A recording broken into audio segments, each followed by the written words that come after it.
You guys, these cinnamon rolls will blow your socks off. They are absolutely delicious.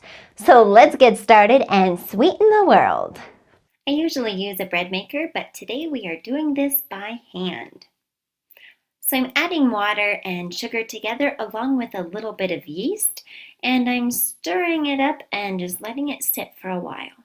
To my flour, I'm adding salt, softened butter, a little bit of vanilla, and 2 room temperature eggs, and then of course my yeast mixture, which has rested for a few minutes. Now, since we're not using a mixer, this is by hand, get those muscles out because we are stirring by hand. Now, on a floured surface, I'm kneading the dough, and I'm pushing the dough out with the heel of one of my hands, folding it over and then turning it. This technique is very relaxing and I just love it. You want to make sure that you do this for about 5 to 7 minutes. My dough is going to rise for about 15 minutes with a little cloth over the top. My dough doubled in size, and now I'm going to spread a little flour on a surface and roll out the dough until it's about 1/4 of an inch thick. I'm spreading softened butter all over the dough, and I love the way it feels between my fingers. Now adding a little bit of cinnamon, and I have the Costco size because I make a lot of cinnamon rolls. They're delicious. And now I'm spreading on some dark brown sugar all over the cinnamon rolls, and then I'm spreading it in with my fingers just to make sure it's nice and even. And now it's time to roll up the cinnamon roll, so I'm just pinching the edges and then rolling it all the way across.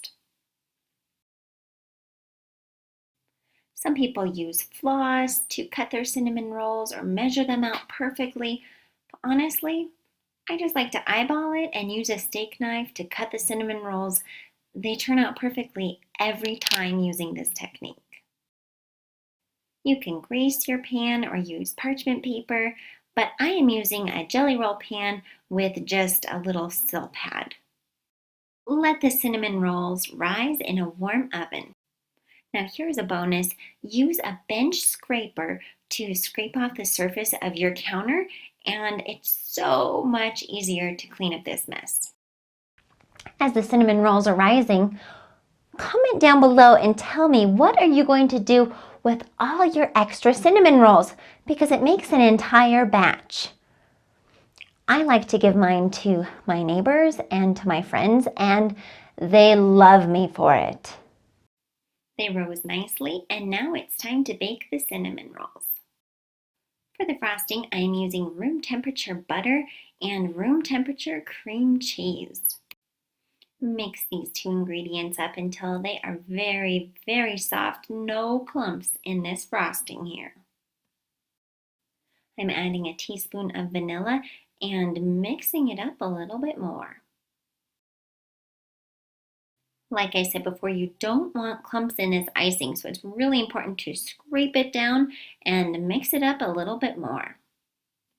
And now I'm adding powdered sugar slowly to the mixture, and it's really important that this powdered sugar has been sifted. Our cream cheese frosting is nice and smooth, and oh my goodness, it looks so delicious. My cinnamon rolls are done baking, and I've let them cool for about 10 to 15 minutes. And now I'm using a spatula to apply some of that yummy cream cheese frosting. And remember, they're supposed to look rustic.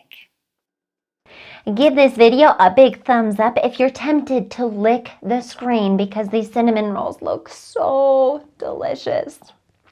Now, if you're new here, definitely click that subscribe button down below. And of course, have a beautiful day, and you go sweeten the world.